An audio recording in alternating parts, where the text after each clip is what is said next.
There's a new format to the podcast now. I am doing in-person sit-ins with my guests. I've moved to the Netherlands pursuing a BSc degree in International Relations and Organizations, and with the end of COVID, I can finally go out and meet people, so that's lovely. Dr. Blarel was my first professor in my program, and I found his study to be very intriguing, and he was gracious enough to give me around 2 hours of his time to talk to him about IR theory, Ukraine and Russia, applying theory to this issue, his area specializations like Indian foreign policies. The Hindenburg Report was a very important topic of our discussion. The rise of China, how it is a threat to the big power we have at the moment, the U.S., among many other interesting topics. He also talks about how and why he got into the field and how he got there. If you are interested in political science, current affairs, foreign policy, similar such topics, this is certainly for you. Thank you once again to Dr. Blarel for inviting me to his office for this very enriching discussion. Enjoy. So I want to get started by just getting to know you a little bit better. Sure. And could you, instead of me extrapolating something from the internet about who you are, could you maybe describe your field of study here at Leiden? Sure. So I teach international relations and foreign policy analysis, which is basically the understanding of how foreign policy is made, what are the main determinants of foreign policy, before we look at the outcomes and how they shape the behavior of other states, which is international relations. So that's my main field, and I have an empirical focus on South Asia. I've studied a lot of the determinants of Indian foreign policy, for instance, but also worked on other countries in the South Asian region or in some continent. I've looked at, for instance, I've written recently a paper on the foreign policies of the Maldives and Nepal, comparing them vis-a-vis in where they place themselves in this kind of geopolitical rivalry between India and China. So this is what I'm mostly interested in, is trying to understand the varying determinants, both national and international, of both great powers or aspiring great powers like India, and also of more middle or small powers like Nepal and Maldives. Yeah. Interesting. And that's the evolution of India, something I would perhaps want to get into a little bit later. Sure. As we speak. And going into what you taught, for instance, I remember that because I also took your course in IIR. I remember that you delved into a great deal on IR theory. That was a major part of your lectures. Yeah. And I remember that towards the end of one of your lectures, after you had discussed things like realism, liberalism, constructivism, other critical approaches, etc., Yeah. I remember that you had given us a quiz on a bunch of potential questions just to get us refreshed for the exam. And at the end of it, you had put up another question saying, what school of IR theory would you attribute Dr. Blarel to the most? And the answer was realism. And in response, I remember you talking about being confused about which one you attribute yourself to. And I was wondering, perhaps, if you do give it a think now, what school of thought would you attribute yourself most to? So I'm confused might be one way, or the other is a more rationalized kind of expression is to, and I like from a scholar called Peter Kandenstein, who's himself a self-labeled constructivism, but then he often said he's into eclectic IR theorizing.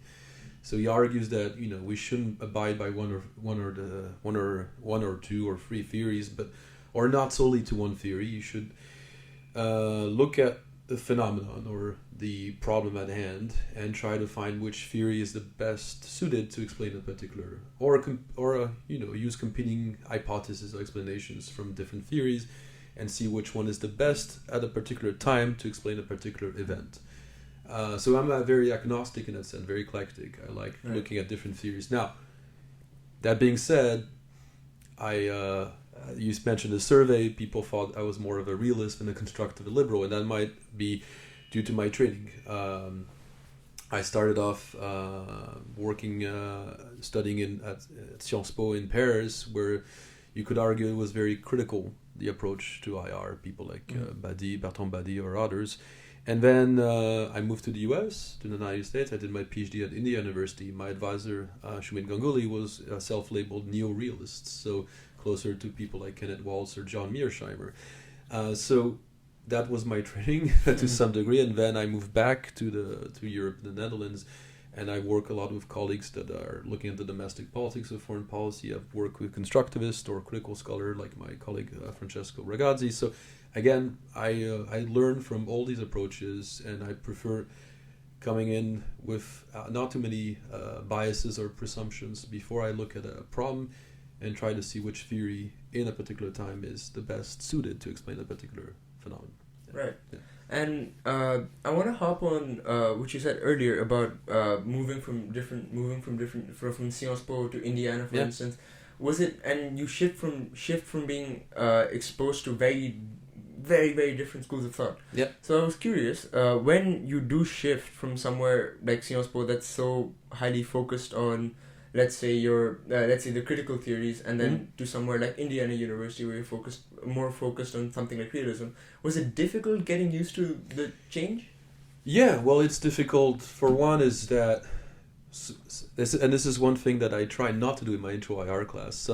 When you're in a particular school and you're engaged with some scholars and you presented some theories, you do see that sometimes, deliberately or indirectly, it's actually completely human to have some biases. You have been trained a certain way. You think that those some theories are best suited to explain a particular case or event in international relations. So that shapes a little bit the way you're going to teach, right? So I think when I was based in France, at Sciences Po, I was introduced to a lot of critical theories from the start. I mean, I was reading Foucault mainly, or some other scholars that are these kind of post-structural or other critical or other types of critical scholarship. So, and then I was taught to actually have issues and question a lot of the assumptions of neorealism or neoliberalism or other theories that were more popular on the other side of the Atlantic. And then I moved to a department like Indiana University where, again, my advisors were neorealists, but I also had actually someone that believes in not interdependence theory, but it's another Marxist approach that we studied, world systems. Yeah. Oh, okay. I had one of my advisors in my dissertation committee also worked on world systems, so very strong materialist approaches. Yeah. And so moving away from kind of the ideational approaches that I studied when I was more at Sciences Po. So it challenged me. I thought I got to see a lot of the theories that I constantly discarded or actually never read because of the way I was trained at Sciences Po. I read them again from a different, fresh perspective, and I think I got a lot from it. I could combine a little bit from the two approaches, kind of bridge a little bit the transatlantic divide when it came to these IR theories, some that were more cherished in France and others in the Midwest in the US. And I learned a lot. I think it was, again, this is probably what pushed me to have this more eclectic approach, not proning one or the other, even though my advisor was pushing me to test mostly realist explanation in my own dissertation on Indian foreign policy. I ended up using a lot of constructivist underpinnings or assumptions also that I tested alongside these more material, systemic, structural, realist explanations. So I think I became a better scholar because of this constant engagement with different theories. So this is what people should do when they get introduced to IR, is read everything and develop your own perspective and your own understandings and your own preferences for one theory or the other. And again, stay also flexible. I think it's every case will be different, and you might have some again, repeating myself, but I think it's important that some theories were developed to explain some phenomena better than others, and it's normal that they lack explanatory leverage when it comes to other cases. Realism is really bad at explaining cooperation, where liberalism or maybe constructivism are better theories. Yeah. And that's interesting because, as you said, the essentially like a plurality of exposure that you get to different theories. Now, I guess I'm not sure how a better way would be to ask this question, but if I'm sure, as you said, because people are prone to having their own biases when they get into their own works, if you were to categorize your own little Mount Rushmore of scholars that helped you open your mind, who would you put on that?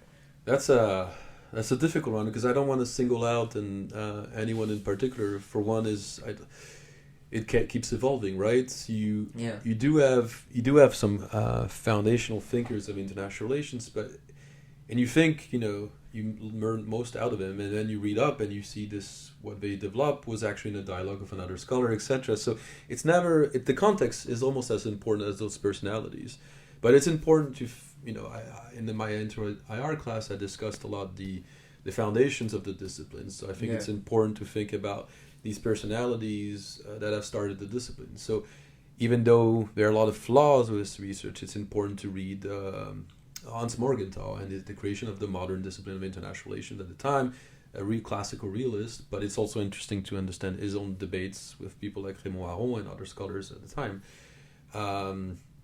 Kenneth Wells, I have huge issues with his structural theory, realist arguments, but it's shaped the discipline in a very important way, and people still talk about structural explanations based on his theory of international politics. So, and I think it's important also to acknowledge a lot of the important liberal scholars. Like I haven't discussed them too much in my class, but people like Moravec also have been important. Peter Katzenstein's approach on constructivism, Alexander Wendt. I completely disagree with many of his work, but he reshaped the discipline with states as anarchy is what states make of it. It led a lot of scholars, especially in the U.S. discipline, to rethink.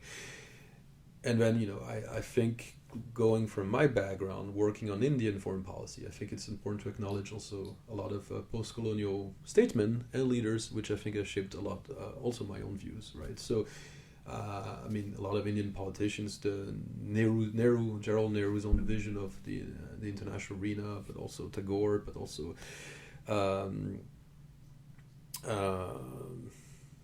Gandhi himself had also an interesting perception of the international politics. So I think all these initial thinkers in the immediate post-independence years, or before even in the 1920s, 1930s, are very important to understand how India acted it still acts in the international arena.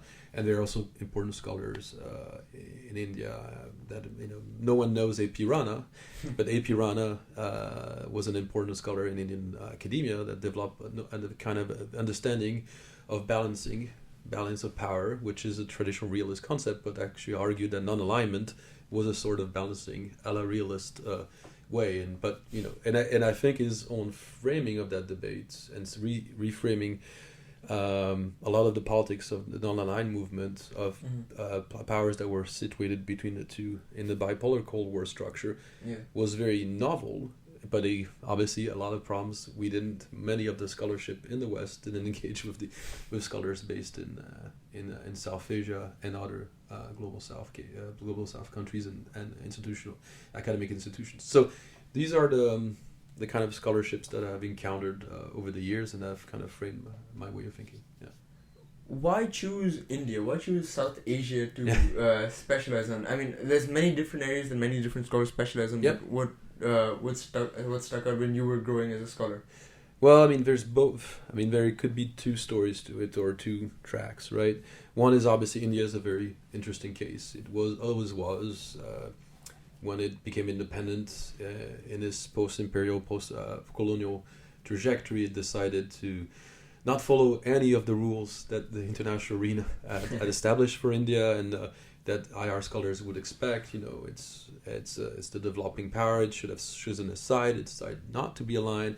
It decided to pick some lessons from the socialist system, especially for its own internal economic development, but also it chose to support other values and maybe aligning its foreign policy sometimes to the West, and then developing its own completely independent foreign policy and push for what would become the Afro-Asian solidarity movement with the Bandung Conference, and then the non-aligned movements. Things that you can't really explain with a traditional realist, liberal, or constructivist, maybe a constructivist sense. But again, these are India has always been, and now it's an emerging power. So it's reshaping international relations in a different way, maybe than it did in the 50s, 60s. But as it's growing into capacities, but still has many constraints, and shapes the narrative in international politics as we see today, the disagreements over Russia, or hosting the G20 and proposing new alternatives to global governance. India is a fascinating case at many levels that I always found interesting, both to study the domestic and international politics of India. there's also a personal reason, as I lived in the 1980s when I was very young in India, and I was been fascinated by my stay there, and I've traveled regularly, both in the family, but then by my own, and then as I grew interested in political science and international relations of the year, I combined these two interests in the study of political science and in the study and getting to know a little bit more about South Asia. Yeah. What is it that brought you to India in the 1980s? Well, it's a very simple story. My father was posted there. He was a diplomat in the French diplomatic service, and that's the reason I was at least a couple of a little less than a year. I don't remember too much of it, but then it shaped a little bit my long-term perspective because it was my first stay abroad, and then I would regularly travel back. Yeah. Was that also why you became an IR scholar? Through an influence your father had? So that's a good question. I mean, it's always shaped I've always traveled, so I've learned a few different languages. I always was interested in international, maybe politics, but not politics, but different cultures and traveling. So that's shaped a kind of a cosmopolitan kind of maybe thinking. And my dad was involved into diplomacy, so it was always fascinating to hear about his stories. He was also fascinated himself with global history, international history, and history of international relations, history of diplomacy. So I would often have interesting discussion with him or hear about him talking about his job, right? That being said, I think initially I thought about, and my dad would have been very happy if I had moved to or trying to work for the French Foreign Ministry or Diplomatic Service. I discovered when I was doing my studies that maybe it was not my track. I didn't want to. First, there was a series of exams that you have to take, and I was too fan of doing those. But more seriously, it's mainly because it would mean working for one particular institution, bureaucracy, one particular national government, and supporting constantly the line, which is something I could have done, but I preferred keeping kind of a creative, independent interpretation or vision of the world, which I could do in academia. Doesn't mean I don't sometimes work with diplomats, both French, Dutch, or in other places, but I prefer keep maintaining that kind of independence and not having to constantly follow the official line, which I find itself is admirable from diplomats, that they project and defend a particular policy abroad, their national government's priorities, but also it does constrain to some degree, and I prefer keeping this kind of independence of judgment, of analysis. How hard do you think? How hard do you think it would be for someone in any ministry defending their country's policy, if they don't agree with the policy and yet they do have to defend with it? How do you handle? How would you think one would tackle that internal debate about doing what you think is right and doing what your country deems is fit? Well, I mean, it's a constant struggle. I think most diplomats are aligned with at least foreign policy in most countries is multi-partisan, right? There is a long-term historical kind of understanding of what are the national interests, following a realist line, but there are some kind of hard security interest of a particular country or economic interest, etc. So a lot of diplomats would align with, and there's a strong bureaucratic culture. So diplomats are socialized into believing or to thinking that the interest of the country as such,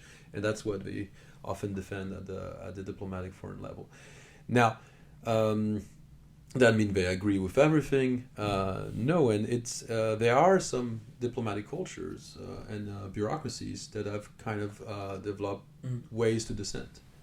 When there's a strong disagreement, there's a possibility to oppose through different types of channels, but you can also express your dissent officially through there is a particular procedure. For instance, I don't know if you know this story, but this is really well explained in the Blood Telegram, a book by Gary Bass about this happened in the early 1970s when there was the basically the internal civil war between East and West Pakistan, mainly East Pakistan, and the consulate, because there was no embassy, in Dhaka didn't agree with the U.S. not intervening or actually even supporting the government and in West Pakistan at the time, and its repression of the movement, the social movements, the unrest in East Pakistan. So the consulate at the time decided to publish a telegram called the Blood Telegram, based on Archie Blood, the diplomat at the time, of dissent and of refusal to condone the U.S. policy at the time. And this was really important, because you're in the context of the Cold War. You try to create an esprit de corps and follow a particular line. Yeah, of course. And so this was a strong disagreement. So you can express in a different way through these symbolical or clearly diplomatic ways to. But these are extremes. These do regularly happen. Do not regularly happen. But there's these occasional cases, and this is when I think people can be very admirative of these diplomats that believe in a particular moral values that are maybe different from the way the diplomacy or the foreign policy is led at the time, but they still believe it's in the national interest, I think, of the U.S. to follow and to be bound by certain values rather than the foreign policy that was practiced at the time by Nixon and Kissinger. Yeah. Very interesting. Yeah. I want to switch gears to how you became a professor now. Yeah. So, how did you become a professor? Well, I mean, is it what you chose to do? I actually didn't. At the beginning, there was this consideration in the back of my mind to get into diplomatic service and be a diplomat. That was always a possibility, and I had actually interned. I interned in an embassy when I was doing my undergraduate in political science. And I also did another internship at the policy planning staff of the French Foreign Ministry. So I've worked twice for the French Foreign Ministry at two different internship levels, but still didn't end up working at the French Foreign Ministry. No, I did both my undergrad and my master's in France, mostly in political science, focusing on India. And at the time, I was really thinking about working in policy analysis or think tanks. That kept it's a little bit closer to the policy world, but not completely bound by the kind of the official line of the French Foreign Ministry or other foreign ministers. And so I wanted to do my PhD with that in mind, that I'm going to work in the world of policy analysis. And what changed when I got to Indiana offered me a 5-year fellowship, so I could actually do my PhD for 5 years, but also in exchange with a lot of these research universities in the U.S., in exchange for the fellowship, you need to work to teach a little bit for the university. And that was an incredible experience. I loved being a teaching assistant, and actually then after a couple of years in the program, they actually gave me independent courses to teach. So I was a young PhD, and I had the opportunity to teach to 50 up to 100 students from in southern Indiana about European Union politics. That was fascinating, because for the first time, for a lot of these students, that was the first time they heard about the European Union and how it worked. So that was fascinating. I taught also foreign policy, U.S. foreign policy courses, etc. So it was great. I loved the interaction with the students. It led me to rethink a bit the way I see international relations, the way I teach it, and and then I wanted to keep that contact. So I felt that the combination between research and teaching was very important. Research informs teaching, and vice versa. So that after I was done, after my last year of my PhD in Indiana, I knew I wanted to become a professor or teacher. So that's when I switched gear and moved away from looking at think tanks and more towards universities. And I got this job, fortunately, 8 years ago at Leiden University. And I want to go a little bit more into your teaching, because you mentioned that you did teach an introductory course in Indiana, and you are teaching the introductory course for international relations here. Now, when you're speaking to such large gatherings of audiences, and you're teaching your own independent courses, what goes into the science behind creating them? And how let's start with that. What is the science behind creating the syllabus?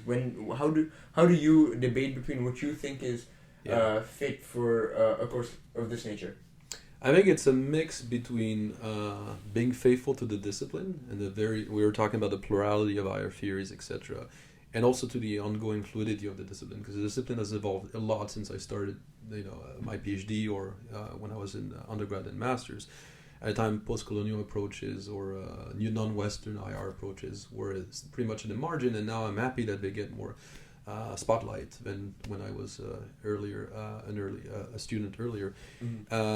Same, realism has evolved enormously. Now there's very few neo-realists in the field, and now there's a lot of neoclassical realists. So you got to take into account all of these changes, but also give it a lot kind of a personal touch. It's important. I think the students notice it right away when we were talking about that survey that I did, which theory am I closer to? Students notice when you're presenting or you're discussing something that you don't believe in, that you're completely discarding. Okay. And I think that's what I try every time in class, is try to be as faithful or as good as a advocate or a devil advocate, maybe sometime in some cases, of certain theories. Because if you present a theory and you do a poor job of it, you don't really do a survey of the discipline. Yeah. You're presenting, you're basically already presenting your own biases and not helping, I think, the students. So my job is to read as much. So actually, one of the things I really love is when people think I'm that's maybe too exaggerated, but when I'm July, August, when I have a little bit of time and I start preparing for the, updating my intro IR class, I love reading, what the latest syllabi that I can find on the intro IR class, or reading up latest journals that update about the field, and reading what's the latest things that's out. What's the latest criticism of the theories I've discussed with students in class? What is basically increasing or refining what has already been taught or studied. And so keeping up with the field and the state of the art is something I really enjoy, and sharing and thinking about when I'm reading it, how can I share this with students, right? Yeah. And the other thing you got to find a mix between your personal interest and how you see and grasp the field, and share that grasp and understanding of the field, and being faithful, I think, to the broad discipline. And also, I think it's the problem with a lot of intro IR students. You said it's a large group with a lot of different audiences, people coming in from India, from Western, Eastern Europe, from the US. So it's very, and increasingly also Africa and other parts of Asia, Latin America, a lot of students in the IRO program.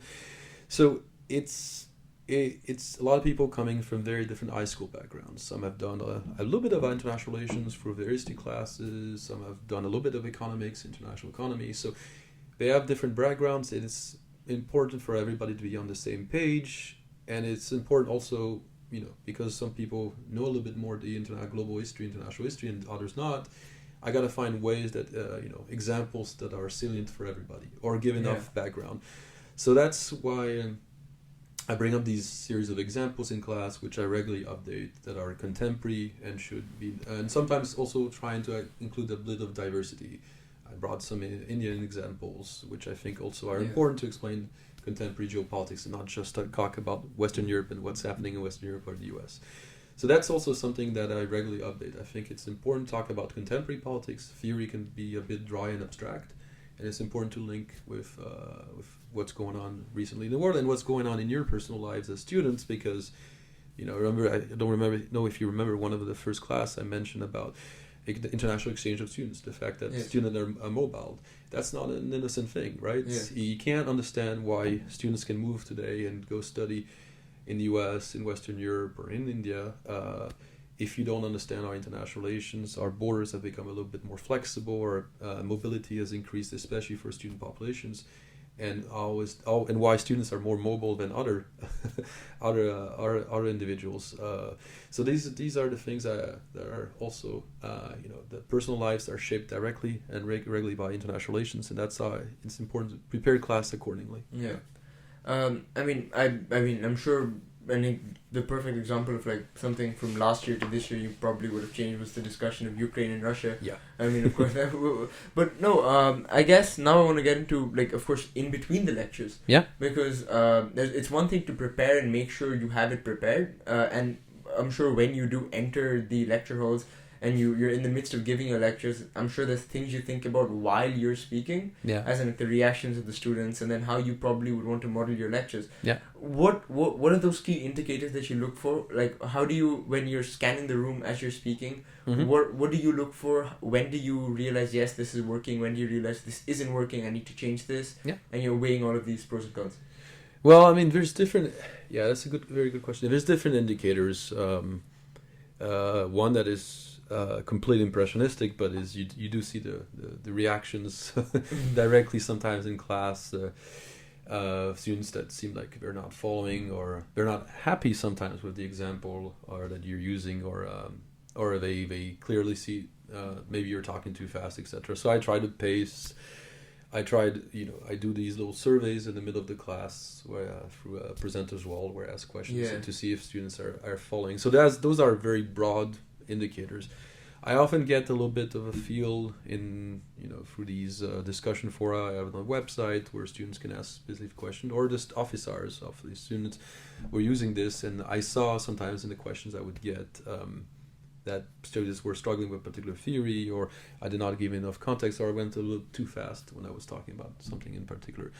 So that's something you can try to correct in the middle of the class. That's very difficult because your class is structured in a certain way, so you can adapt, and often I adapt to the contemporary fluid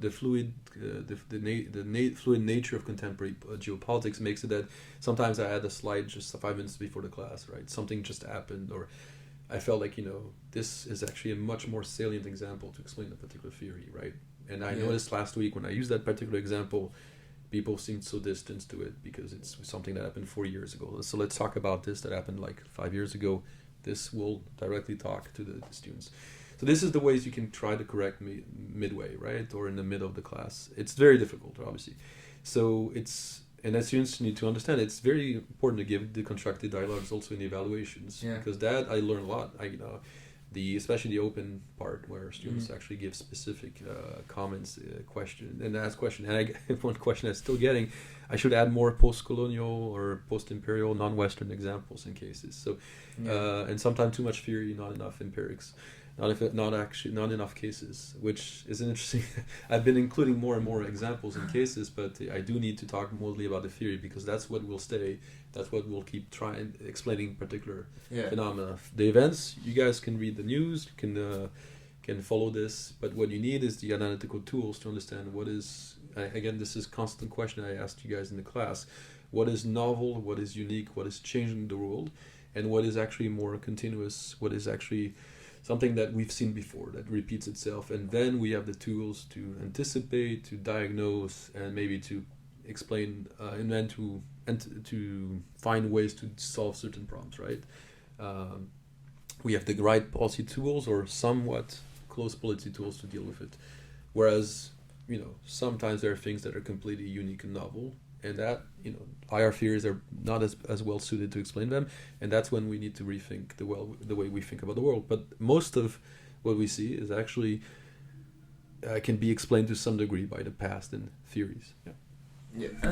I think it's very interesting. I mean, to be honest, I think one that really stood out to me while I was in your course was, I think, the hashtag that you made on Twitter. I think like whenever you put up, I don't think I really responded to the tweets, but you put up a lot of articles and you put up a lot of discussions on different topics, and I think that was a very helpful way to apply what we did learn in the class into the outside world as well.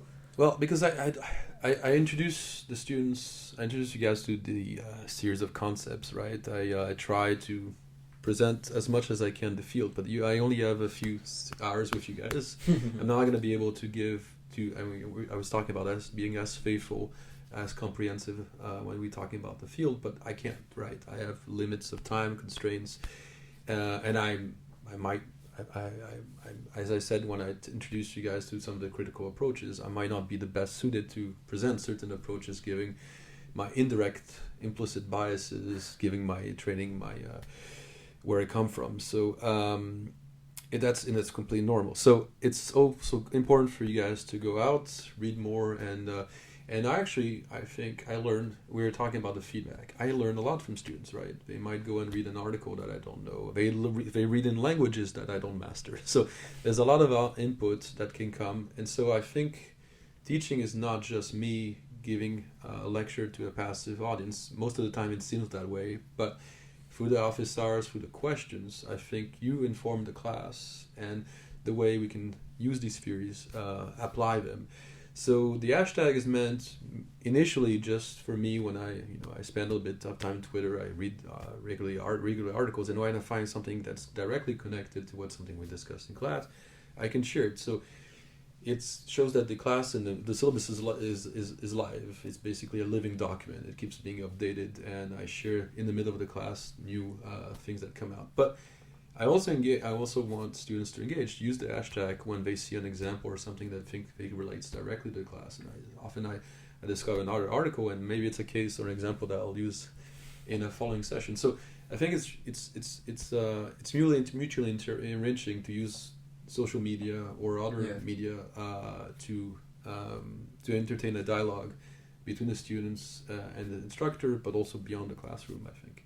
Yeah, and what do you think? What do you think about Twitter now? Are you happy with what Elon is doing these days? That's a big debate among scholars about what to do with Twitter. I saw many.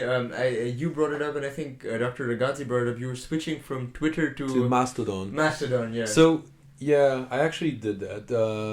But I don't spend as much time in Mastodon as I did in the initial Elon Musk when he just had taken over. And I'm not happy with the way Twitter is going. We still have to see what's the final outcome of this overtake from Elon Musk. He says he wants to open the debate and to be more diverse and inclusive, but then some of what he favors is actually when you don't go into policing, Twitter had done a lot to try to limit kind of the incivility and violent interactions that they had been, and actually have been a little bit more advanced in monitoring these kind of speeches and interactions than other social media, Facebook, etc. So Elon Musk apparently had some frustration with that. Even his own Twitter handle went and purchased Twitter, and now it's not clear what the direction this is going. He has a particular type of rhetoric, which is very good, which a lot of libertarians and maybe the conservative like, because they felt they were actually discriminated in the Twitter sphere. Yeah. But then it creates a series of other problems. Most of the social media content moderators, etc., or people that would just monitoring the type of speech and activities that were going on Twitter have all been fired. So it's not clear. It's not clear what kind of safeguards we still have in that social media sphere. Now, that being said, I did, like a lot of scholars, move to Mastodon, which is a different, decentralized kind of governing social media. So it's not as centralized as Twitter and we. But the problem there, and most of the people that are engaging in Mastodon that moved there, which is a good thing too, it's academics. So the problem is we're creating a bit, and Mastodon could evolve now, but it's still a bit of an ivory tower. I'm mostly engaging with academics in there, which is great for some discussions, and it's much more civil than it was sometimes on Twitter, when anyone can give as an opinion, which is fine, but sometimes which may not be as educated as. Well, I mean, that's not even my problem. Like I said, I'm learning from all kinds of interactions and people that I'm still being educated myself on some regions that I don't know, so I'm always happy to hear the comments on Twitter when I'm talking about Indian politics, for instance. But the problem with the academic debates on Mastodon are very civil, but the problem is that you don't engage with a wider audience. You don't engage with what I love to do on Twitter is engaging with sometimes politicians, sometimes the journalists and media, and sometimes just more general people that are directly living or experimenting some of the IR phenomena I'm talking about. So I've learned a lot actually from Twitter, and I've learned also from my interactions with Twitter. And Twitter is still an important medium to collect information. Yeah. Now you have to be, I think you need to develop a kind of you need to develop what we call, I don't know what the best word, but to be a bit literate or understand what are the boundaries, right? Yeah. Well, of what you share, who you engage with, and how much information you want to share about yourself and about. I mostly share only professional views. I'm not, and I'm not gonna put pictures about my personal life, etc. Because I know that's a boundary I would never cross. But I engage mainly on my scholarship, and all information or opinions that I give on that particular sphere is informed by my scholarship.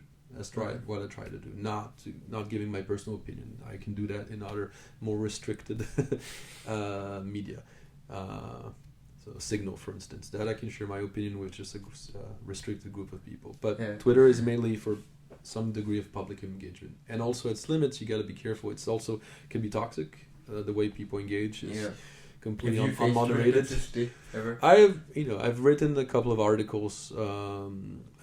More recently, for instance, I can give a particular example. I wrote a foreign affairs piece with my former PhD advisor Sumit Ganguly over the summer in June.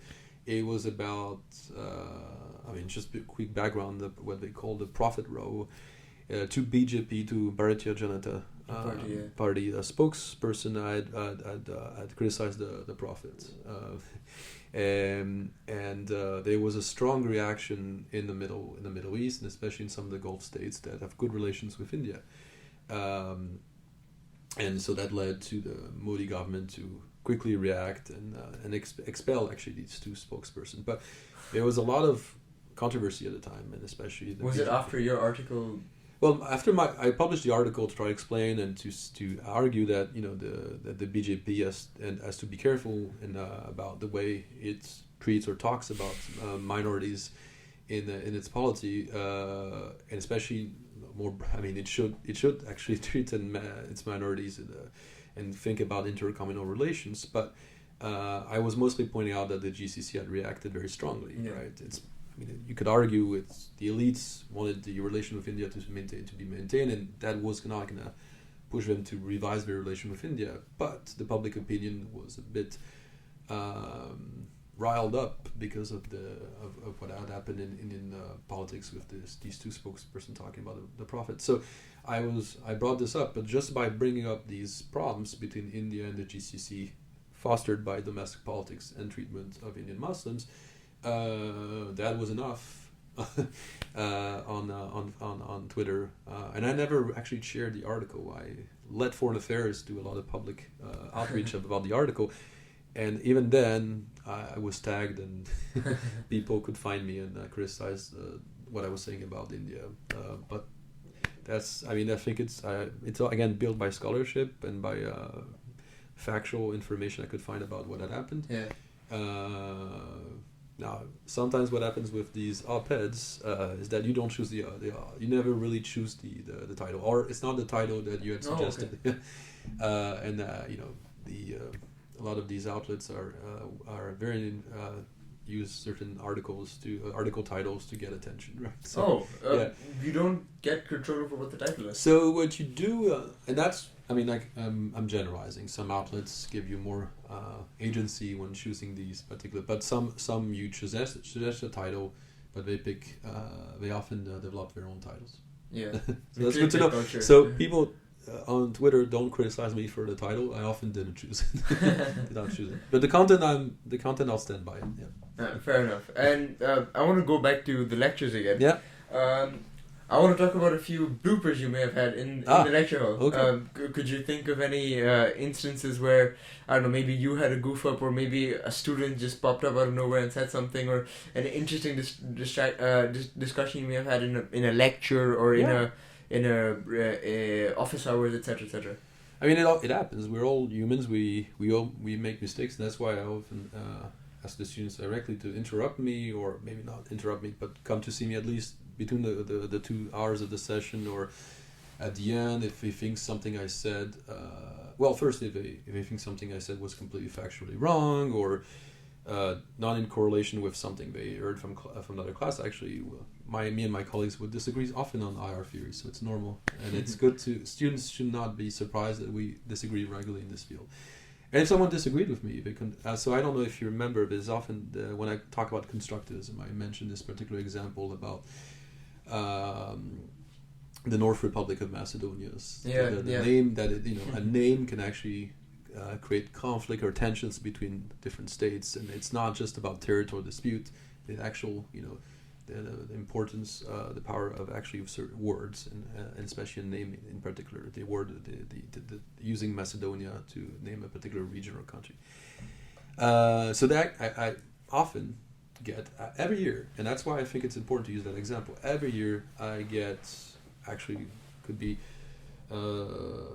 citizens of the Northern Republic of Macedonia, or Greek students, or actually Bulgarian students that come and see me, like, you got to be careful about using that example.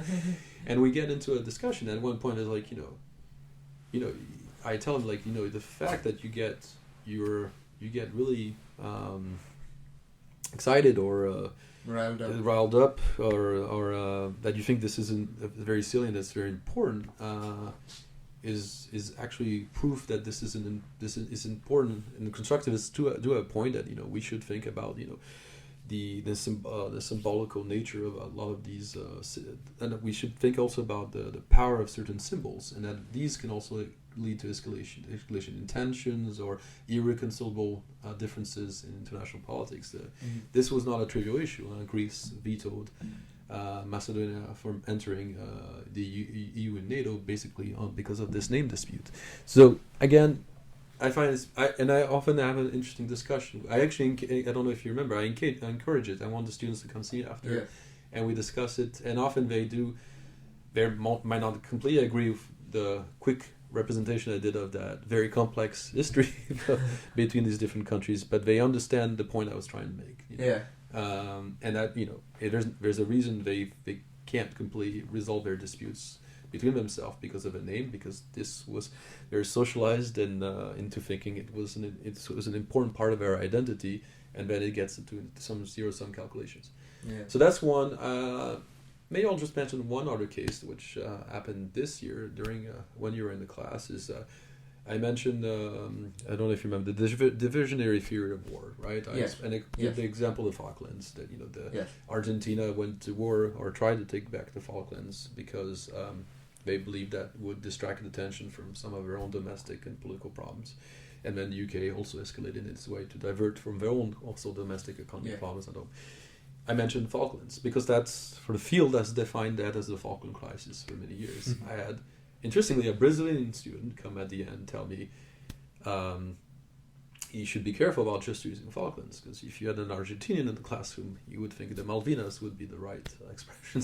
So now I'm a little bit more conscious and careful about calling the Falklands Malvina crisis, because it's true that there's this territorial claim, and I'm using the imperial labels maybe. But so in the end, it's a good opening for my class on post-colonial, decolonial, non-Western approaches.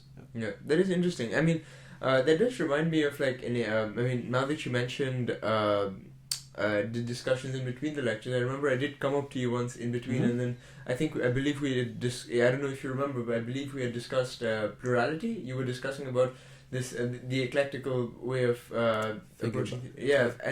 We discussed. I think I asked you a question that when you were talking about how fragmented, how plurality helps us see things from a more holistic view. And it got me thinking that and I think you had discussed this to some depth as well. By going into this plural view, it could somehow end up fragmenting the field a little bit, because then when you preach from so many different angles, the practice gets very broken up. Well, the problem is that if the field is fragmented in such a way, and it was less fragmented, or to give the impression of being less fragmented. If you look at the 1990s, or even early 2000, or even when I went to a graduate school to do my PhD, especially in the U.S., which is maybe less open to alternative perspectives, you had basically 3-4 schools, right? And you were either member of that exclusive club or not, right? And so even you had departments in the United States where I was, you needed to have a realist, a liberal, a constructivist, and maybe a Marxist, in the department, right? That was the way the departments you needed diversity was by having one from each school of thought. Yeah. School of thought. But the problem is with that is, and I think we moved away from it over the last 2 decades or 15 years, is that we don't have these silos, these strong, rigid school of thoughts where you're either realist, liberal, and that's it, right? And then that limits your dialogue or your understanding or your possibility to find a compromise with another school. You've actually constantly criticized yourself. It was a good way to have it was like these hyped up artificial debates to some degree, because there are similarities between these approaches, but they emphasize more the differences. And it was one way to establish yourself in the field. If you promoted one particular school, the rest of the school would protect you or help your promotion, or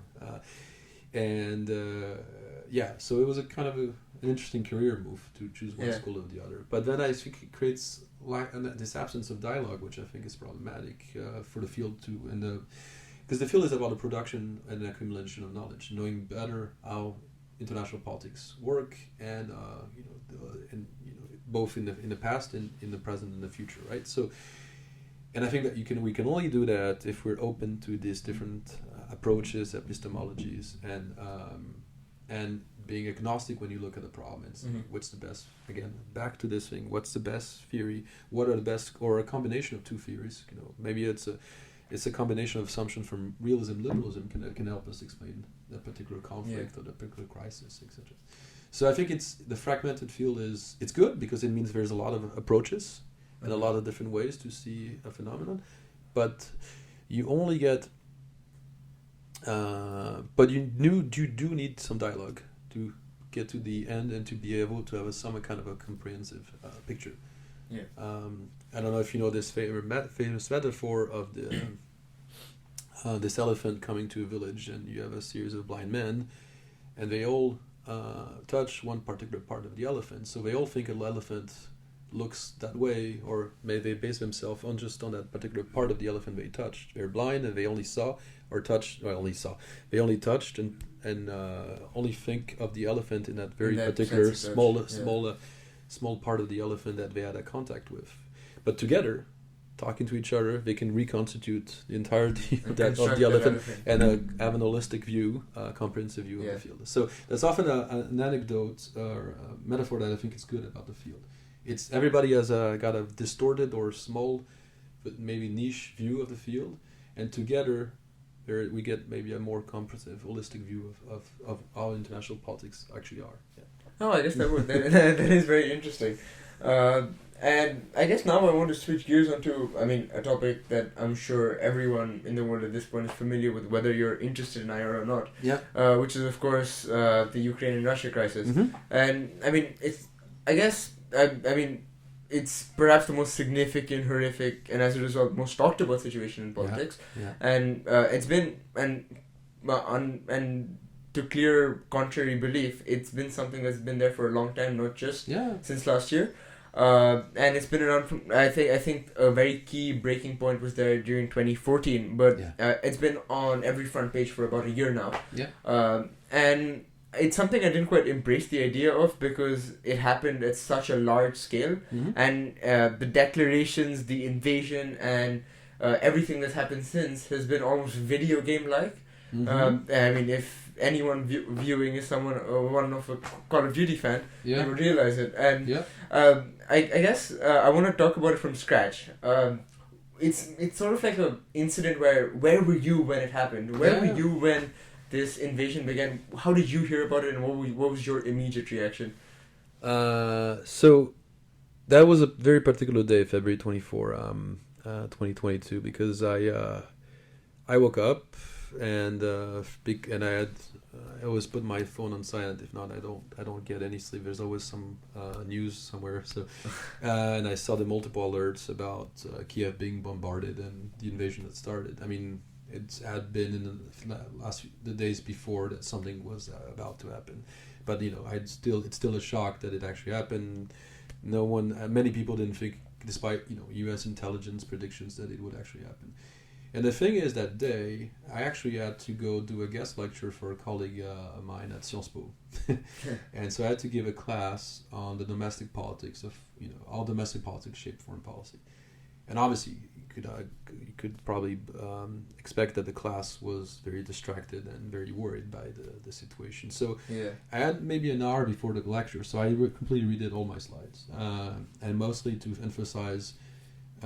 It was supposed to be about the domestic politics of foreign policy making, so I emphasized how domestic politics in Russia, in Ukraine to some degree, but also all the domestic politics explaining the reactions of other countries. I talk about France because I was giving that guest lecture at Sciences Po, but also the U.S. and all the division between the now Trump GOP and the Democrats about what to do with Russia, the Russian interference. Yeah. So it seemed like you said, that this has been going on for a while. There's been a lot of indicators that there would be an escalation at some point, and domestic politics could explain it. But so it was interesting to give that lecture to try to rationalize a bit what had just happened. For myself, it was a good self-reflection moment to prepare that class. So the teaching is really important for that, and because you also try to explain your own thoughts in a intelligible way to a group of students and try to share your own understanding of what just happened. And I think then we had a Q&A. It was fascinating to see the position of the different students who were all, again, very international crowd, and all didn't know how to process this, because for them, conflict was a distant occasion or event. And we thought more in theory than practice. In theory more than practice, and so they couldn't really process. They needed to have some kind of help understanding what had just happened, and what we should expect in the coming year. At the time, it was that period where we thought Russia could eventually win in the next few days, and we saw they were actually close to doing this. But many other things happened. Yeah, the huge heroic resistance from Ukraine has been pretty surprising. The collective reaction from the European Union, and that was also a bit unexpected to that degree. So IR can still learn from current events, and it informs a little bit, but some would argue a lot of theories could also explain what happened. There's a lot of debates about the origins and about the reactions to the war for the past year. Could you also speak a bit to another major outcry that occurred during the war about, of course, NATO and its very weird reaction to it? Everyone was like, why aren't people why isn't NATO reacting more heavily to it? And of course, it would be hard because the Ukraine is not a part of the NATO, but so many refugees going over to Poland, and in fact, a very interesting set of stories I hear at the university itself from Polish students is that, my family runs a restaurant. From a student I heard this, my family runs a restaurant, and we closed down the restaurant, and all the supplies we had, we brought in a bunch of and they live near the border, and people who came over from Ukraine lived around the area of the restaurant, and then they used the supplies to feed the refugees. Yeah. And could you speak a little bit more to how the NATO has reacted, how you weighed it, and how you think it should be progressing instead? How it should progress, I don't know, but we have some hints in the last few weeks. I think it's, like I said, the escalation surprised a little bit, because people still understand. There's still a lot of debates about the origins. Why Russia went in? Why did it try to invade?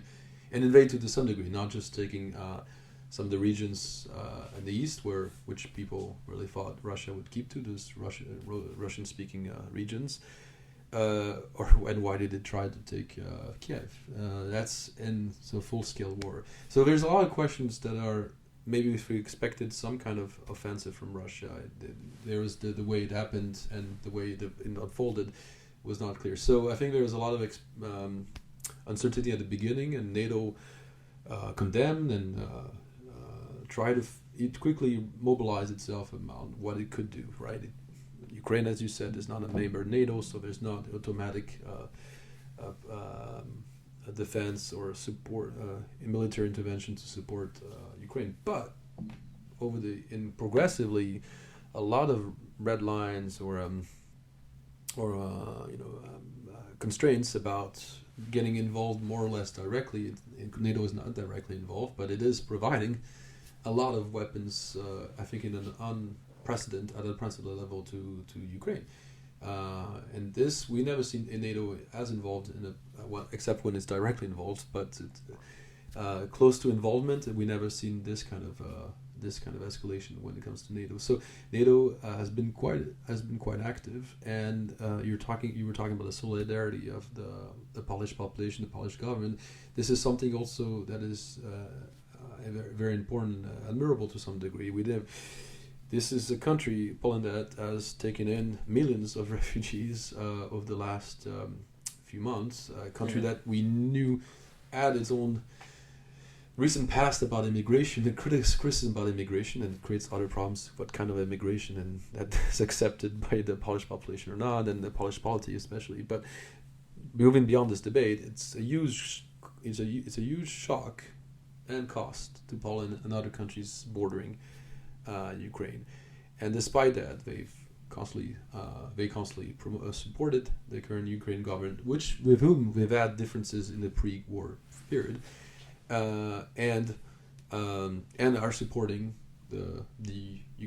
basically Ukraine not ceding or not compromising or negotiating with Russia, right? So a lot of people could think let's just have an arrangement with Russia, so we end the conflict, and maybe we can resume energy or relations, and because the economic costs of continuing the war are also important. But clearly, this is not what a lot of these Central Eastern European countries think. It's in their interest. It's not linked to their values, etc. So they'll keep supporting Ukraine. So this is something we did not expect would happen to this degree, to this level, I think, in the pre-war period. Yeah, I mean, I'd like to take the opposing perspective now, and I mean, we've all looked at the several different criticisms that we could put towards the way Russia has conducted its relations over the past year. But I mean, a major claim, I mean, sort of like the devil's advocate, we can try to be now. So a major claim that Kremlin has placed on Ukraine is the historical and cultural significance that Russia holds in Crimea, Sevastopol, Donetsk, Lugansk, I might get this wrong, but Zaporozhye and Kherson. And it was highlighted clear as day in a speech in 2014 after the referendum. Yeah. And governmental discourse from the Kremlin on this claim has only been repeated since. Yeah. Now, if you were to assess these claims, would you think of it more as just this Putin-born prejudice of the past, or would it be more like a guise to hide Putin's quest to demonstrate the power of Russia? Do you think there is any historical significance that can be credited, or do you think it's highly just prejudicial? Well, I mean, I think it's not the prejudice of the past. It's Putin's own prejudices and biases. I think informed by his own interpretation of history. History is complex, and you can try to have multiple interpretation. I think we discussed that when we talked about the constructivism. And Putin has expressed himself as multiple statements what he thinks about the end of the USSR and what is Russia's sphere of influence or cultural sphere, but it is contradicted by many historical accounts about the existence of the Ukrainian state or nation and basically its territory. Actually, if you listen to some recent statements by Erdogan in Turkey, they argue that Crimea is neither Ukrainian nor Russian. It's from basically the indigenous population is Tatar. So this problem is like using history as a kind of policy template for contemporary politics, or has its limits, right? Because there will be different interpretations, and I particularly think that Putin also is himself. It's a very self-interested kind of interpretation of history. It's a very, very problematic view, I think, of Russia and its influence in that region, and in the cultural connections in that region. And he himself has shifted gears multiple times. He's talked about the cultural influence, and then he talked about Ukraine only being a recent invention of the Bolsheviks, right? So this is, again, contradicts a little bit what he said earlier, and also is not supported by much factual evidence. So I think that it's problematic when you get into these considerations. Can Russia has there's been this debates also coming from Western scholars about having Russia having a sort of sphere of influence, but then it's a more kind of a territorial great powers retrenchment type of argument. It's not about culture. Putin mix it with kind of an imperial nostalgia kind of argument. So I think it's problematic. It takes a lot of agency out of a lot of these important actors in the region. So if you listen to Putin, there's no reason for Ukraine or the Baltic states to, because of the existing cultural relations, which kind of might have been hierarchical at one point, but I mean it has no impact, no meaning for understanding international relations or the interstate relations of today between these different countries. Ukraine now was a country that has existed with the borders until 2014 for 2030 for more than 20 years, and any change of this with the use of force is against any international rules of today. Yeah. And the justification of the immediacy or the urgency of the intervention in Crimea and Donbass and Luhansk do not hold. You mentioned the referendum. The referendum was never supported by any international organization or there was no one allowed to go in. To go in and monitor, to oversee it. And Russia was never lacked complete confidence in its own claims that it actually sent proxies and not directly the army, arguing that these were, in Luhansk and Donbass, were locals defending themselves, but it was a lot of them were actually directly Russian actors, non-state actors, but with a proximity to the Russian state. Yeah, I mean that is interesting, and I mean if I were to maybe think of it by applying something I learned in your lecture, I mean it's easy to look at it through this offensive realist picture by saying that Russia is doing this for far more authority and catapulting itself to a stronger position in the world today. But however, this is at the cost of severing a great deal of international relations, and it's like the amount of articles anyone has probably read about, this is hurting the economy this way, and gas prices and energy prices, and I'm sure there's something greatly talked about here in the Netherlands as well. I mean, across the world. Exactly, across the world. You have Prime Minister Narendra Modi that says it's not the time for war because he's thinking, even though he doesn't want to condemn directly Putin, but he was standing next to him, this is not a time for war because he has his own problems at home with food and energy security. So this is completely counterproductive. Even if you look at if you try to take at face value some of the Russian concerns, this is, and again, there's the foundations of these concerns are problematic to start with, but this was completely counterproductive. They mobilized the Ukrainian state and nation like ever before, and they mobilized the EU and the NATO counter-mobilized in ways that were unimaginable only 1 year and 1 year and a half ago. And it created also a regime of sanctions that we had never seen against Russia. And there's the arguments that Russia is still holding quite okay with it developed its own ways to be isolated economy, and it's also benefiting from help from China to some degree. But these are hurting the Russian economy. I mean, it's incredible. If a year ago you would tell me that Europe would stop being dependent on Russian gas and energy, I would not believe you. But he's pushed for that complete decoupling. Talking about President Putin. So this was a completely miscalculated gamble. Do you think that I want to? We'll get to the point about Modi in a second. But where do you think lies this big picture? Do you think it is just this big miscalculation, or I mean, I have written here, like, how does the dust settle in any capacity in this conflict? I mean, there's so much that's happened. Yeah. How there's no way like the international community just moves forward unless there's some drastic change or some form of agreement. Where do you see that going? Look, again, I'm a broad international relations expert with maybe even a stronger focus on South Asia. So I'm not a Russia expert or Central and Eastern European expert. So maybe some of the things I have actually said, some colleagues working on Russia or Ukraine might actually disagree with me and think I'm actually not on solid ground. So I apologize for events in that. But I do think. I don't think. Yeah, I don't.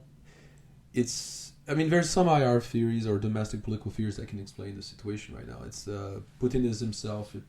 He's put himself in a situation when you have a semi-authoritarian or a complete authoritarian system now in Russia. If you lose faith, if you back down, then you're in trouble, though, right? Yeah. So there is actually a perverse political survival incentive for him to not back down and to continue this war. The costs of backing down now are problematic. There might be a point when the cost of continuing war will overweight the cost of backing down. But right now, that's not his calculation, and that's why he's not. And he believes that he's still. It's a possibility still to. I mean, Russia is a big country; they can still mobilize multiple times. I think they're never going to have a very qualified or trained soldiers because these are kind of ad hoc mobilizations. But again, they can still continue these offensive. They still have missiles, more than we expect, to continue inflicting some damage. And there was probably a belief that they could outlast Western European NATO provisions or support to Ukraine. And that's not really happening. So the question is now, how long can Putin hold this without being too costly for Russia? And that's why the visit of Xi Jinping today to Russia was important to show that there's some solidarity with Russia and that he can get some kind of material support from China. And I don't know what's the end game also completely. I mean, there was a lot of some disagreement sometimes between the Western European leaders about what was the end game. Now there's a kind of a consensus that Ukraine sets its goals and will defer to Ukraine is an independent agent actor and it's defending itself, so it should we'll defend Ukraine until they arrive to what they would be considered or calling victory. But now, when does that happen? When do we see some kind of de-escalation or off ramp or is not completely clear, but there's also a consensus that any reduction of the material support to Ukraine favors Russia, and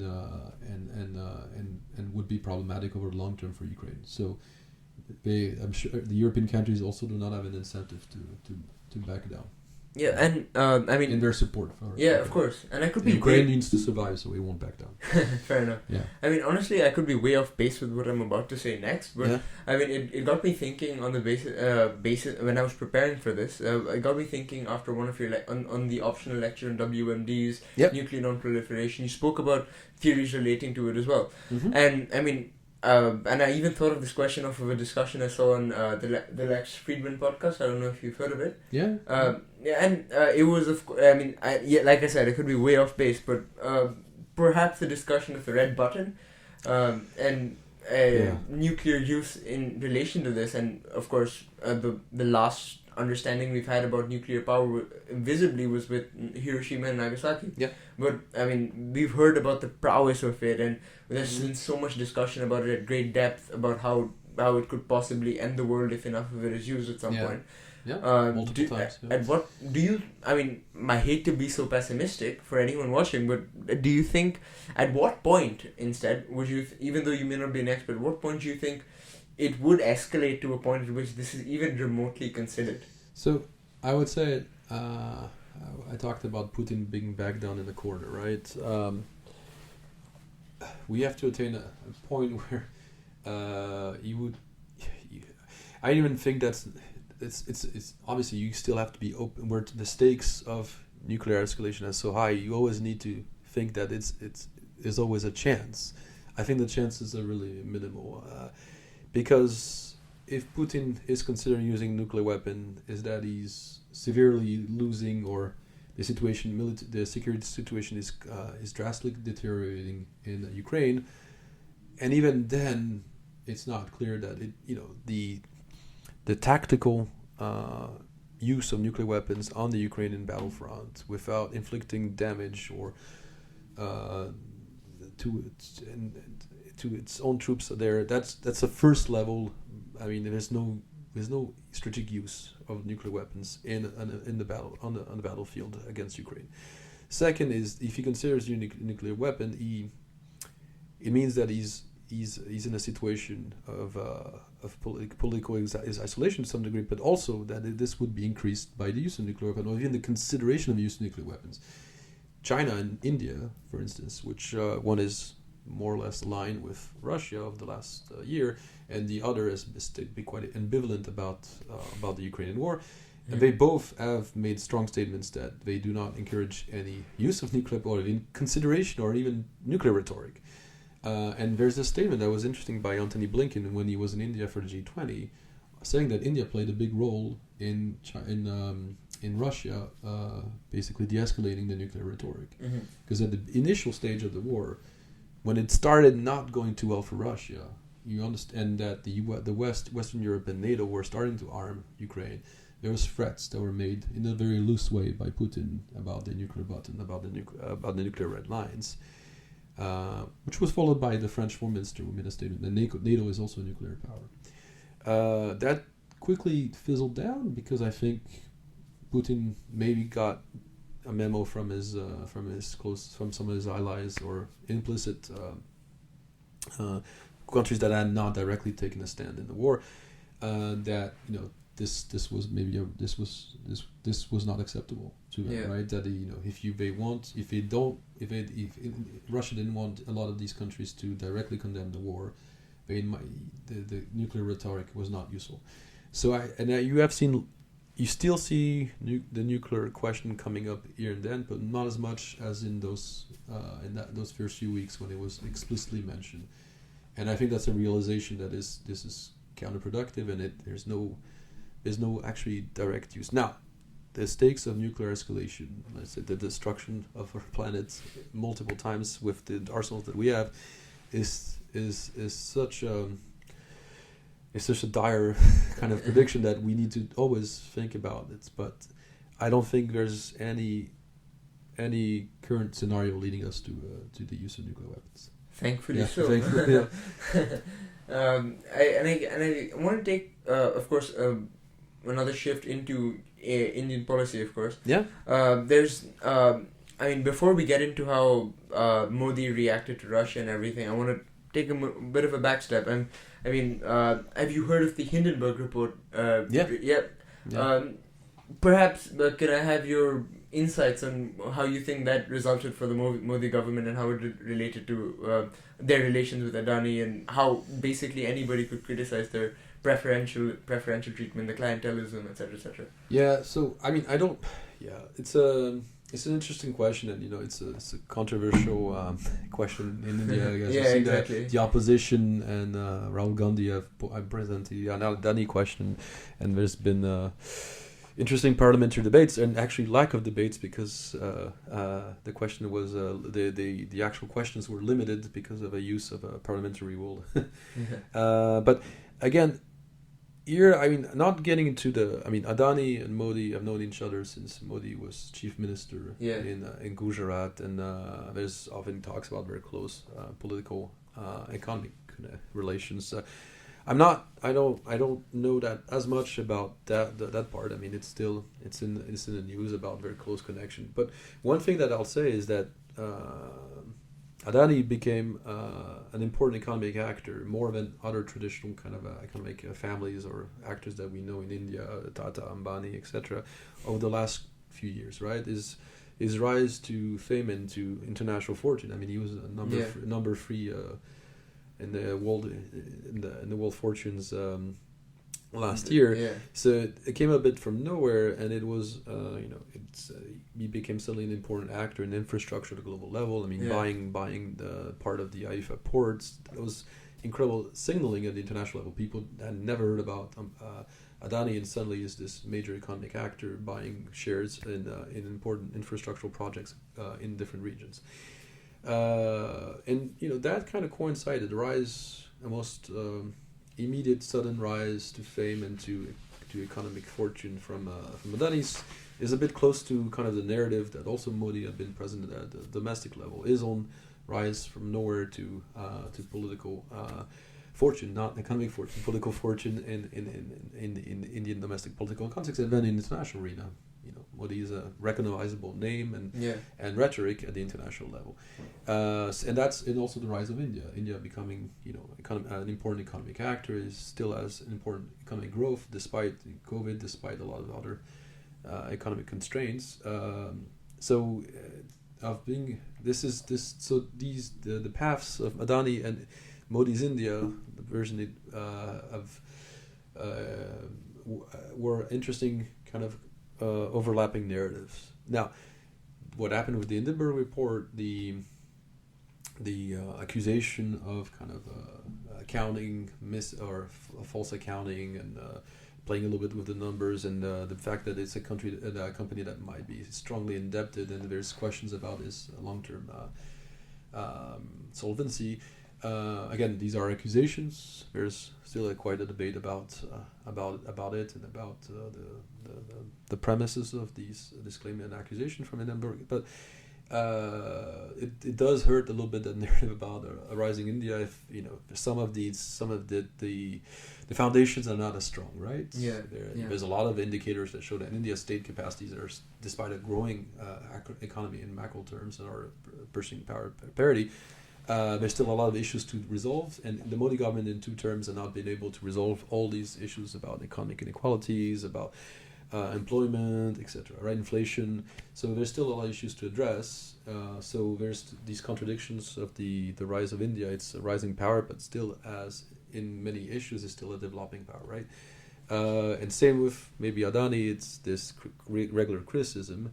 And again, coming from a foreign short seller agency, you see the same issues happening if there's doubts about India's rise and about some of the problems that India encounters at the domestic level. There's often this condemnation of the foreign agent pointing this out, right? So it's the BBC report in one side for the Modi government, and it's Hindenburg for Adani, right? So it's interesting that you saw a similar defensive rhetoric also from both sides. This kind of parallel, I think, trajectory is what I would emphasize. I don't, beyond what other accusations have been made, which again I don't know as much about. Yeah, it's quite funny that you bring up the BBC, because at the same maybe I shouldn't have. That's it's funny that at the same time that the Modi government has been using the BBC report to help put down their claims about what's being said about the Hindenburg report, they are also censoring a BBC documentary at the same time. That is very interesting. It's happening almost in the same week. Yeah. It's something very interesting worth thinking about. Now, I want to also switch back to, again, continuing with India, switch back to an article that you wrote. I think it was in about 2012. I'm not sure if it was an article, but I'm sure you remember it. You wrote India as a power rising alongside China. Yeah. And you wrote on India's soft power. Yeah, soft power. Yeah. And at least now at this point, China has risen to a point where we're at some point later we're going to be considering like a bipolarity between the United States and China. And you were talking about there was a hectic debate between how it's between level pegging between India and China at that point in 2012. But you did mention that at some point, as you did just discuss right now, that it improves on its internal economic performance and strive for more social equality in that article. And as you said right now, how do you think that this is what you attribute to China's growth that much further than India? Just these few indicators that. Yeah. Or do you think it was something else? Like this skyrocketing in China. This is a large debate. I mean, and in 2012, I mean, there was already a huge asymmetry. I mean, India's fallen behind China on economic indicators, at least, since the 70s, right? And in the 60s, there was still maybe interesting. At 62, there was still a debate about material capacities and symmetry between the two, and that's in the post 1962 and especially post 1979. Obviously, that debate got resolved and very quickly in favor of China growing much more faster and developing its state capacities around then. And now there's no comparison. I mean, India opened up also its economy in the 1990s and has been growing very fast, but still has internal problems. So you could argue India is a few decades behind when it comes to long-term economic growth, and then ensuring this kind of stability.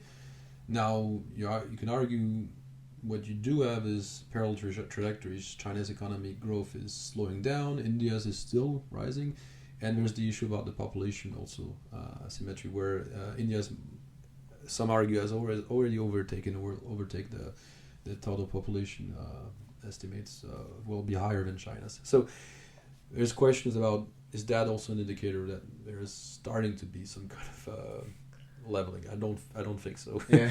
The material capacities are, especially military economic capacities, are completely different and with much favoring China.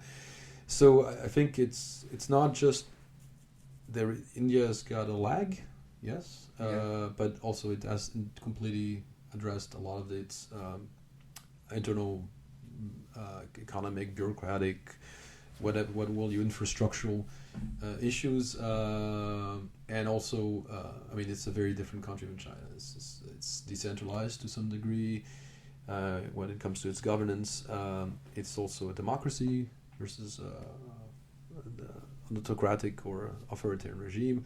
So the way policies are implemented and the way inequalities are addressed are very different, right?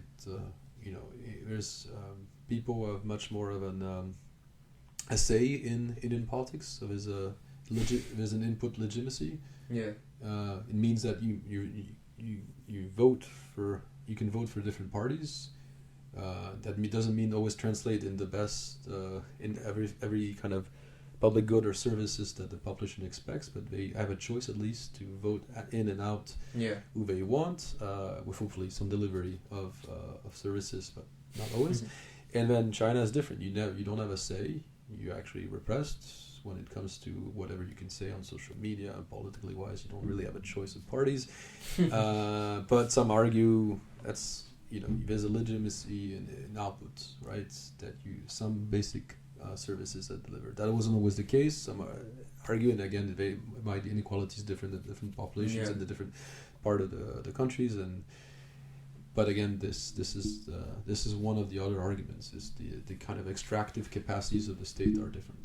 Yeah. It is very interesting because around the same time that India was rising, so while India has risen, so has China, and then at some point, there had to be a point where these horns would collide. And I guess a very recent example we could take is the recent border conflicts that happened. I can't recall exactly which month, but a few months ago.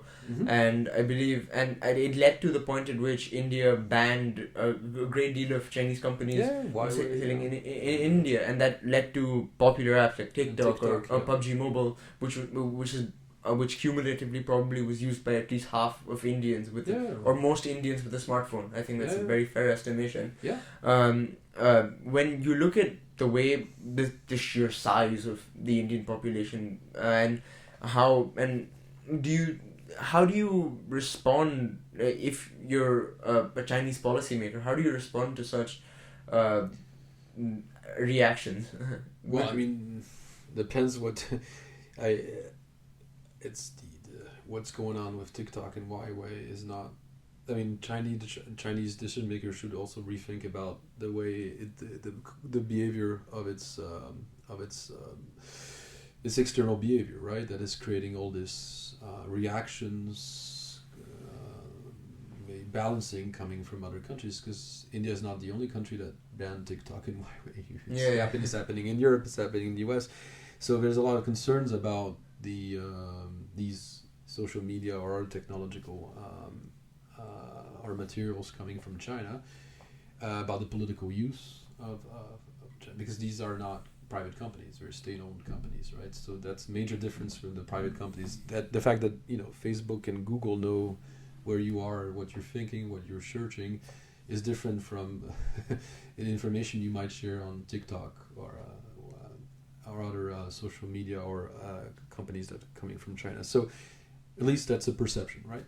So Chinese government needs to rethink also the probing it's doing at the borders in the Himalayas, that it's constantly testing Indian defenses, and it's the traditional strategy of two-step two-step forward, one two-step forward, one step backward, testing and gaining a little bit of territory, because the Indian government says it hasn't backed down. It stayed.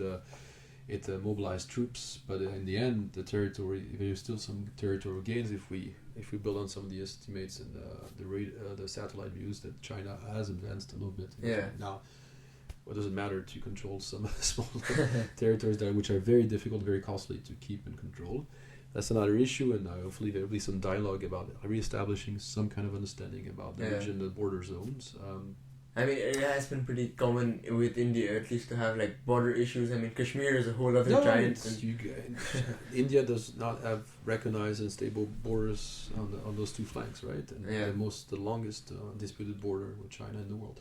So, but has had series of talks with both countries at times in history, with they regularly met these working groups with maps, especially with China. We had in the 90s all the way to the recent crisis in Galvan, and before it was the tri-junction with Bhutan. Forgetting the exact name of that area. Anyway, so India and China were talking. They might not completely agree on the geography, but they had maps, and they were trying to at least establish some record. Plot something out at some point. Yeah.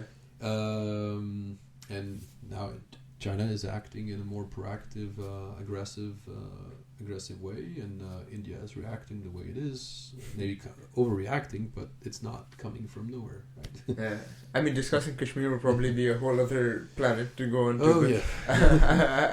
I want to bring together instead what we've talked about so far, which is from Russia, Ukraine, all the way to India, by discussing the upcoming G20 summit in India as well. Yeah. I mean, firstly, it's going to be the first time the entire Russian delegation, including Vladimir Putin, will be making an appearance around other delegation. This would include people like Sergei Lavrov, the foreign minister, Dmitry Medvedev. I mean, this is also and it's funnily enough, on the topic of Dmitry Medvedev, a few days ago, or yesterday, I think he released a statement saying that in light of like the recent ICC warrants against Putin and other members of the Kremlin, it would be fair to note that they could place ships in a position in which they could bomb the ICC right here in The Hague, where we are right now. Okay. I mean, it's been pretty hectic, and there's been multiple questions that can be pondered on as to what could be happening at the conference. So I think the most obvious question is, will it continue to be a discussion on, as it has on like macroeconomic issues, trade, development, and similar such topics, or does it become this whole-scale public lobbying mission to the Russian delegation for the first time? I mean, there's also been records of the infamous interaction between Xi Jinping and Trudeau at a G20 summit, on a whole other set of things. But how do you see this preview this G20 summit this September? Well, I mean, there's you can look at what recently happened. There was a meeting of G20 of the foreign ministers 2 weeks ago. I was in Delhi during that week, so I read at least the Indian coverage of it. What was interesting is that it's still a good thing to get people in the same room, right? So Blinken and Lavrov talked 10 minutes, apparently didn't lead to any constructive outcomes, but you did have that, and having to the credit of India, there are not few countries where the G20 would meet all the actually relevant actors, and all were there, except for the Japanese foreign minister, but he had some domestic debate to deal with, apparently. So they're all there, and they talked. They didn't but the problem is there's the limitation of trying to. India presents itself as a bridging power, right? It's going to bridge all these differences, but I think you have the issue of being irreconcilable differences that even a country like India cannot completely resolve.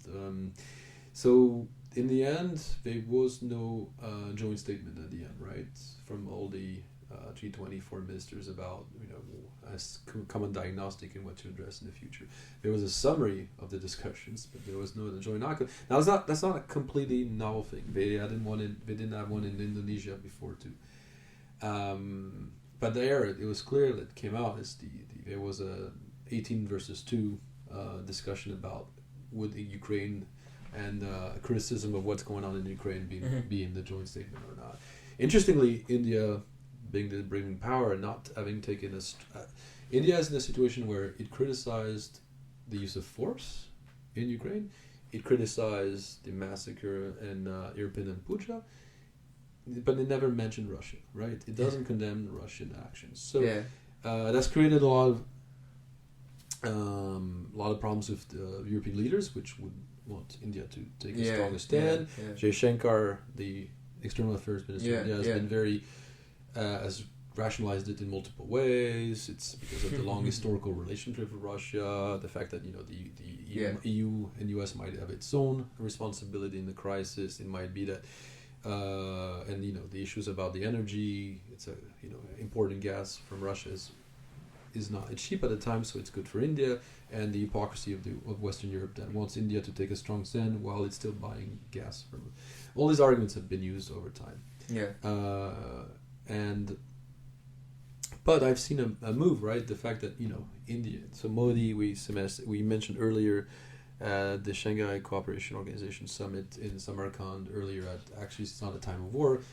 I think India really wants this conflict to come to an end, or to find kind of an end. Because they're in a sticky situation. Well, the situation economically is bad for them, and they're also against the use of force and actually the non-respect of the sovereignty of Ukraine, right? They're not going to say it explicitly. Maybe according to some, they discuss in private, in implicit, or they discuss in private with the Russian delegations. So will they be able to bridge that divide? That will be this first important indicator. It's very complicated because, again, of the situation Russia is in, and it doesn't want to back down. Lavrov was in Delhi. He was invited to that dialogue. I was raising that dialogue. So you had Blinken and Lavrov both the same day at the same conference, not on the same panel.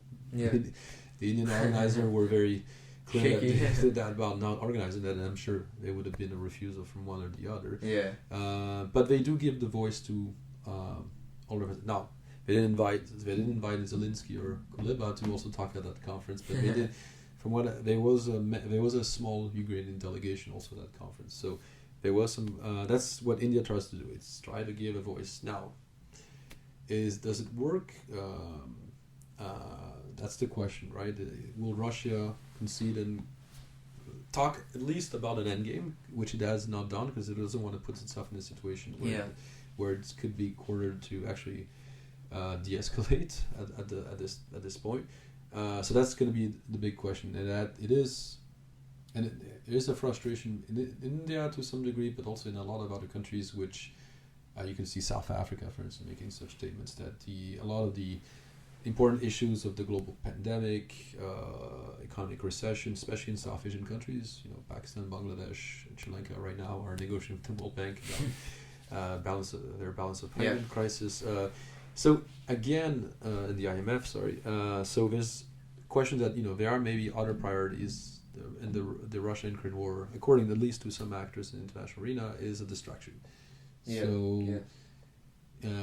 How that works in the dynamics of the G20, that's something that the government in India had to deal first with the G20 foreign minister. It probably sees the gap that it has to bridge.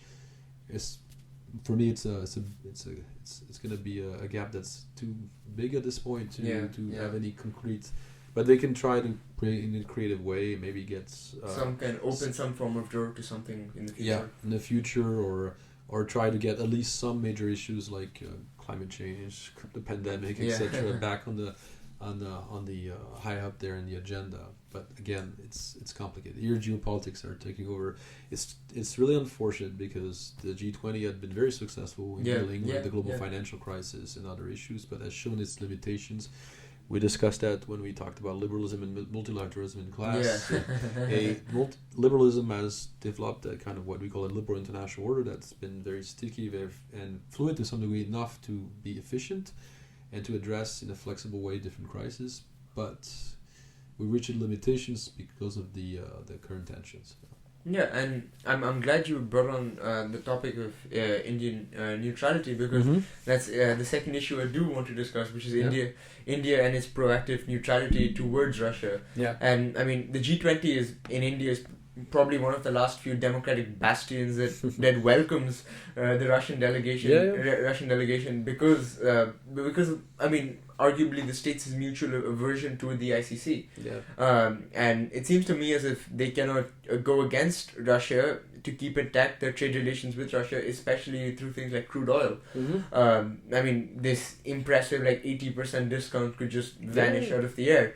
And and to add to this, the United States and its supporting powers can't play, and there's a great degree of pressure that the West can't be putting on India because while India is maintaining this neutrality by not supporting the war, they're appeasing the Western powers, but by not going against Russia, they're keeping the Russians appeased. And it seems to me as if because of United States' relations with India and India being so large and so close to China, it's this last foothold that the West and the United States has on China through India as the buffer, right? Now, due to, of course, India's contentious relations with China that we've discussed, can you perhaps discuss the predicament that Indian foreign policymakers would be in because through this proactive neutrality? I mean, it's protecting neutrality, non-alignment, multi-alignment, whatever you want to, strategic autonomy, or whatever you want to call it. There's been multiple names. The current dispensation does not like non-alignment. They prefer talking about strategic autonomy. But this is constant. India has always done this. It's a long-term strategic culture for India, not take sides and arguing. Could be because of certain principled position. That's what Nehru was advocating. But even then, it was a more pragmatic element to it, right? And that's why I mentioned IP Rana earlier. It was a type of balancing mechanism already, trying to edge, maybe that's the word that's used in international relations, edge your bets, trying to leverage this pivotal situation that India is in. India was pivotal during most of the Cold War until, I would say, the early 70s when it actually signed. It wasn't an alliance, but it was quasi-alliance, a treaty of friendship with the USSR, and then became closer to the USSR. But since, the end of the treaty of friendship in the early 90s, India has again been kind of a pivotal player, engaging all kinds of actors because it has advantages. It's both it's both close to the West because it's a democracy, and close to other actors because it's also shares similar economic concerns, priorities, etc. of developing maybe or emerging economy, let's just say, right? So it is this, I would call it a swing state, a pivotal state, etc. It can play, or the expression that the Modi government, or especially Jay Shankar, the external affairs minister, is soft West state, right? It shares attributes and commonalities, synergies with different groups and blocks, and India has used that to its advantage to some degree, sometimes in a complicated way, and it's been found to make some difficult choices or to make statements that are, like I said, condemning Russia without naming Russia, this kind of ambiguous and absurd some moments sometimes. But, every country has done that to some degree in its history of international relations. The issue there that I have, it's India is an emerging power. Right, it wants to be an emerged or leading power at some point, right? It keeps talking that it wants to move from being a balancing power to a leading power, but right now, what we're seeing mostly it's this balancing, right? And it's serving India's interest, right? It's cynical, pragmatic, but it serves its interest. The discounted crude oil, the fact that they can still get equipment from. India is the only country in the world that is getting military equipment from Russia, France, U.S., Israel at the same time. No one is in that position, right? So India leverages to its benefit in a great way, but then it signals that it wants to be in a status of a leading power, and that means taking principled or positions that might be in the short term against its interests, but follows kind of a constant kind of political line that this country professes. So again, if you want to shape global governance, you gotta take some risks, right? You can't just be in the background balancing this other power and in a reactive fashion, right? So this is the question. So if India wants to be a little bit more of a bridging power, and it has to actually be an agenda setter, not just following the existing agenda and shaping it maybe a little bit on the margin to skewing it to its interest, which I think is a perfectly valid strategy. Yeah. But then there's this disconnect between your signaling your status as a leading power and acting mainly as a balancing power. So that's maybe India's in the transition phase, but that's the tension. That's the status dilemma tension that India's in. Oh, yeah, interesting. And I think at this point, there shouldn't be much more. I think we've covered it at length. We covered many areas. Yeah, we've covered many areres. Yeah. And I think I want to get out of the heavy stuff and like simplify it down a little bit. Okay.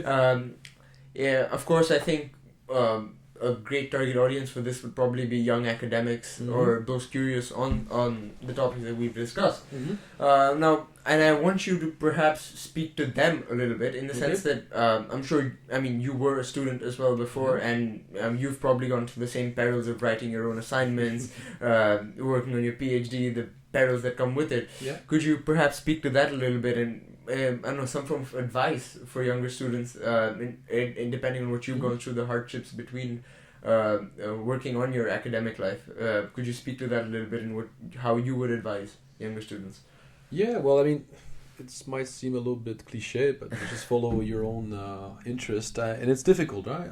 Like I said, I switched gear when I was doing my education. I was not a big fan of most of the classes I was taking undergraduate. So even if you're in a program and you're struggling a little bit in the class, or struggling mainly, as many will probably understand, and also in some of the economic classes, I had a lot of macro and microeconomic courses. I didn't have as good as a teacher, Professor Di Giuseppe, but or engaging, I guess. So I struggled with some classes, and I didn't know exactly what I was going to do for my bachelor in political science, and then I moved to international relations, and I only started working in South Asia when I was in my master's, working at Sciences Po with Professor Christophe Jafflot. So again, the reason I worked with him, I was doing my undergrad, and I got to intern at the think tank he used to work for, and he said, I'm working on India-Israel relations right now. It's a fascinating topic, and I never heard about India-Israel relations. So I ended up working for him, writing a short paper with him, and I said, like, I want to do my bachelor thesis. So this was just before the third year of my bachelor, right? So I had no idea what I was going to write, and suddenly in the summer, between my second and third year, working on this internship, I finally going to write on India-Israel. And I write my bachelor thesis, what you guys will do in your bachelor projects in the IRO program. And it's just that thesis I wrote in French at the time. An editor, an academic editor in France, L'Harmattan, came to me and asked, like, no one has written on this. Why don't you publish it with us? So I published my bachelor thesis, and then went to do my master in a different program with Professor Jafflot. So this is what got me to study in foreign policy, to work on India-Israel relations. This was in the mid-2000s, and then in 2015 I published a book with Oxford University Press about India-Israel relations. So I found my trajectory, or what I was interested in, these very unheard of kind of political relationship with two countries that are in two different regions that share some attributes, but also a lot of maybe conflicts of interest. So I found that fascinating, and that led me to study more in foreign policy, again for personal and professional reasons. So be open. It doesn't. If it's fine if your interest or your if it comes a bit late. You don't need to have a plan right from the beginning of your bachelor. If you're struggling with some classes and you haven't found completely your direction, that's fine. Often a lot of students, I notice, find really what they want to do, what they're interested about when they write their bachelor thesis, because that's a project they can work on. It's their own individual project. Get some supervision and feedback from your advisors in the programs, but this is where you can anticipate a little bit what you want to do. I'm going to work on this project, and then suddenly you discover what kind of masters or what kind of other programs you can get in, and where you want to maybe work. Yeah. So stay open-minded, be flexible. There's no such thing as a completely predestined track from the start of your bachelor project. Yeah. Yeah, of course, and thank you for that. And of course, the last thing that I'd like to be asking every person that comes on the show is, of course, what are your own aspirations and what are your own hopes for the future? Whether it be something to do with the field of political science personally, if there's something you'd like to end off with, that probably you'd want to look back and go, yeah, I got that prediction right. Yeah. What would that be? Well, I mean, I don't know. It's a good question. I mean, I like mainly it's just simple. It's more time to write and spend time on the field working on Indian foreign policy. I have obligations teaching, administrative responsibilities these days. I have family, so it's difficult to travel like when I was a PhD. So people should use that opportunity when they have time to travel to do as much research if they're in academia. So that's that. Just maybe engaging a little bit more, being able to travel. I was happy in the post-pandemic phase, as I was telling you earlier before the interview, that I got to travel to India again and go to the Raisina dialogue in the margin of the G20 and meet with colleagues from all over the world, but also in India, and to see how India had evolved the last 3 years, and to talk to a few interviewees. This is what I like. I like the field. I like to understand what are the recent political developments and to analyze and to write about it. So I think that's what I'll continue doing, is following a little bit the evolution of India's foreign policy. And if people are still reading what I'm writing and still agreeing with me or also disagreeing with me, I would be fine with that. But like, engaging also with various audiences and communities would be